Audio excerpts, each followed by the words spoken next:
Hello everyone, Onlydraven here again, and today we're doing another tutorial in Minecraft Sky Factory 4. Today I'm going to be introducing you to Project E, or Project Tree, which is one of the mods included in the Sky Factory 4 mod pack, but it's a special mod because it's not accessible through a normal game. There are some special steps you have to do in order to access it and get it going. Now, if you find this video helpful and you like it, please be sure to click like. But most importantly, please remember to hit that subscribe button so that way you can hang out with us on all of our tutorials and videos. Okay, so the first thing we're going to need to do is I'm going to show you how to access Project E. And to do that, we have to create a world in Prestige mode first. So let's take a look. So normally when you're starting a new world, you're going to look at this screen here specifically. Now over here on the right, different types of worlds you can start, and one here is Project Tree, or Project E as it's referred to. Now normally there's going to be a little lock symbol on here because you won't have unlocked it yet. I already have, so mine is showing. But you won't be able to click on this or choose it as a world type. So first thing we have to do is we have to start a Prestige world. Down here it says Prestige disabled. We want to turn Prestige on, and then we want to create a new world. We'll just call this one New World, and we'll take a look at it. So here we are inside of a Prestige world. Now, don't pay attention to the items on my hotbar. It's going to be a little bit different for you. But once you're in your Prestige world, you're going to click the button P. Once you press P, you're going to see this, which is your Prestige menu. So the purpose of a Prestige game is different items and abilities in the game are locked behind the ability to use them. In order to do so, you have to earn Prestige points up here on the left. When you earn Prestige point by playing through the game, you can unlock these items. Down here at the bottom, you'll see one that says, yes, Project E is in this mod pack. And that one costs 100 points just to unlock the mod. And then another 250 points for Project E Adventures, which is create a new world type, the one we're looking at in the world creation screen, allowing us to start with Project E at the very beginning. So you're going to have to unlock several things in here. You'll unlock them all, but the important one is when you have the points to unlock these two, that's going to give you access to Project E. So that's the standard way to access it. There are some cheats and such that you could probably put through to get into it quicker, but to do it the standard way, the way it's designed, you'll do a Prestige world first, earn the points to unlock those, and then you can start a Prestige world. So let's look at that option. Okay, so now that we've unlocked Project E, we're back to creating a new world. Over here on the right, Project E or Project Tree will be unlocked. You can just click on that to choose that type of a world, and then you can decide whether you want Prestige on or off for that playthrough. Totally up to you. Same type of Prestige playthrough before. Items will be locked behind a Prestige point paywall, but it's up to you whether you want to do it with or without. Then you'll choose a world name, and then you'll hit Create New World, and we'll have our Project E world. So once we're inside of a Project E world, the next step is going to be, of course, what is Project E and how does it work? Well, we're going to talk about that now. There's a couple of items in specific I'm going to start with. And the first one is going to be the Philosopher's Stone. And it's pretty easy to make. It's just going to be 4 glowstone dust, 4 redstone, and a diamond. And the second one is a Transmutation Table. Now, when you start your Project E world, you will already have a Transmutation Table there with you. It's something that's given automatically. But if you wanted to create another one or multiples, it's not hard to make. It's just going to be 4 obsidian, 4 stone, and the Philosopher's Stone that we just looked at a moment ago. So the Transmutation Table is the primary focus and function of Project E. So let's take a look at how that works. Go over here and grab those. All right. So the table you can just set anywhere. It's perfectly fine. And if you do break it and pick it up, you can do so. You don't lose anything inside.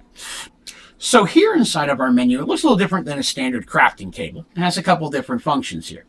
So on the left is basically the spots where you're going to place items into, and then that's going to allow your Transmutation Table to learn those items. So let's use a couple examples here. We're going to go ahead and we'll grab a block of diamond. Let's grab a stack of those. We can also grab a stack of oak wood. And then we'll grab something a little bit different. Let's see. We'll do red concrete powder. Now, when you first open up your Transmutation Table, over here on the left where it says EMC is going to show 0. Now, EMC is basically the currency of a transmutation table, and most items in the game have an EMC value. So if we scroll over this stack of diamonds, it'll show you that one is worth 73,728, and the entire stack is worth 4.7 million. So each item in the game has different. Wood is only worth 32 for a single, or a stack is 2,048, and concrete powder is 4 for a single and 256. The purpose of a transmutation table is to learn items and allow you to reproduce those. So if we take our red concrete powder and place it on the left-hand side, it says learned. And now red concrete powder is over on the right. We can do that again with the wood. We can do that again with the diamond. The table now knows what these items are and can make them by spending these EMC points to reproduce. So a single one is 32. As we saw, a stack was more. I can take one of these and pull it out, and now I have a stack of wood, or a piece of wood. I can then place it here in the fire, and if I do that, that puts it back into the table, sacrificing it for EMC points. So again, if we take the red concrete powder, if you'll watch your EMC value here, I'm going to drop it in the fire, and that jumped up. Same with wood, and diamond is worth a whole bunch. So that's going to go from 4.8 to 9.5. So different items can have different values, and you want to get as many of these EMC points as you can in order to reproduce what you need. So say I dropped a single block of diamond in there, but now I need some wood. I can go ahead and pull out a piece of wood, or I can shift left click to get a whole stack of wood, and that will spend these points to get it out. So you can basically swap one item for others once you've learned them inside the table. Now, if for some reason you needed to unlearn an item, you can do that as well by placing it here on the book. You'll see it's disappeared and it says unlearned. There's not really a lot of purposes to doing that, but it is available to you. And again, the fire will just relearn it and put it back in again. So not all items in the game have an EMC value, but if you scroll over them in the JEI, it's going to show you, like this white porcelain barrel's EMC of 80. But not everything will work. For example, let's take a look at mulch. Brown mulch shows that it has an EMC value of 72. So if I place that in the table, my transmutation table will learn how to make brown mulch, and I can reproduce it by spending EMC to get as many as I like at a value of 72. If we go to the next mulch up, which is yellow, you'll see there is no EMC value on it or any of the higher levels. So if you try to place those in the table, it will not allow you to do so because it cannot learn how to make those and it cannot reproduce them. So that's just an example of some of the items that are like that. And there are a bunch in there, but the vast majority of things are able and compatible with your transmutation table. And then you can take out whatever you like. And again, we'll look at a couple options here. Everything from, let's just see, we'll grab ourselves an iron shovel, and we'll grab ourselves some gold boots. And if we go into our transmutation table, it can learn how to make those tools as well. So now you'll see them over here on the right. Now you can push these arrows left to right. As the table fills up, there'll be multiple pages. Clicking back and forth will allow you to view through those, or you can search for a specific item up in the top here as you normally would in most tables. And again, this is how you would feed items into it on the flame. And then the book would teach you how to unlearn it, but you can just put it right back in and learn it. Now, if you don't want to keep it, you can just put it directly in the fire. Let's see. For example, instead of putting it on the left, you can put it right in the fire. That will learn it as well if you're just feeding it in there and it's not something you need to keep one or more out of. So that's how you use a transmutation table, and that will really simplify a lot of your processes early game by trading in some of the easier things to make, such as wood, for some of the harder things to get. Now let's talk about how to get some of those harder things, and that's with the Philosopher's Stone. So a Philosopher's Stone is going to allow you to make items that you normally don't have access to. So let's go ahead here and we will put in Philosopher's Stone. Scroll over that and hit, grab that here. There we go, click on that. So again, it shows our recipe to make it. Or if we hit U, it's going to show us all the recipes it can make. Now the Philosopher's Stone has over 2,500 different recipes. And some of them are Project E modes and some of them are for anything. So this second one's a great example. It shows us that if we use our Philosopher's Stone in a crafting table with 4 iron ingots, we will get an ender pearl. Maybe you're early in the game and you'd like some ender pearls, but you're not getting any in your biome, or you really don't have a mob farm set up yet. You can go ahead and go to any standard crafting table. We're going to grab ourselves some iron. Let's see, 1, 2, 3, 4. Go to your crafting table and put them in, and you'll see that now it shows an ender pearl. Go ahead and grab our ender pearl. This does not use up the philosopher's stone. It's required for the recipe, but it does not damage or use it in any way. So now you have an ender pearl, which you can use for any recipe, but instead we could go over here and put it inside of our table, learn how to make it. So our philosopher's stone gave us the first one, and now, because of the amount of EMC we have, we can make as many as we need based on its value, 1,024.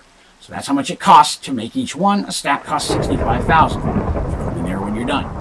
So the Philosopher's Stone, when combined with the Transmutation Table, will really help you get items earlier in the game than you normally would, and the Transmutation Table will help you reproduce those in larger quantities by trading in items that you don't normally need. Set up a diamond farm that just produces large amounts of diamond, feed them in here, and that will let you make just about anything you need in the game. But Project E is a lot of fun. It gives you a lot of streamlined processes, and it also has a lot of its own special items. So we'll go over here and we'll do a search for Project E.